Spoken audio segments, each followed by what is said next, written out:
So oppression is not a term that's actually defined in the Corporations Act, although the Corporations Act provides for how the court should deal with oppressive behaviour.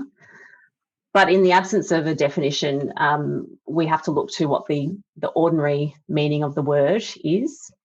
It means unfairness where that unfairness is the result of some form of abuse of majority power or control.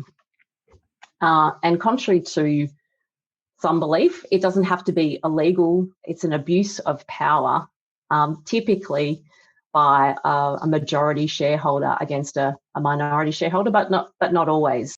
The court tends to use these types of words to describe oppression, so something that's burdensome, harsh, wrongful, lack of probity and fair dealing. So I guess an example, if you think about, say, a minority shareholder, if there's a breakdown in relationships and a majority shareholder effectively squeezes that shareholder out. So it might be by things like altering the company's constitution so that the majority shareholder can acquire that minority shareholder's interests.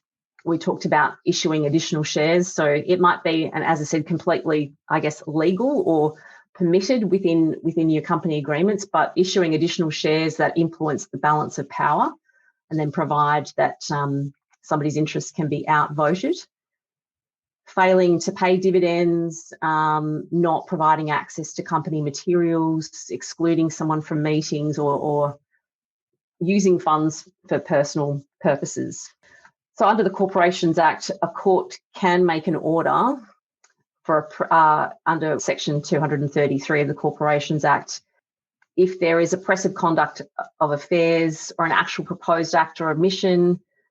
The legal test was the decision made by the director or let's use director, but perhaps a majority shareholder, a decision that no board of directors acting reasonably would have made. And if so, then the directors and or majority shareholder has acted oppressively.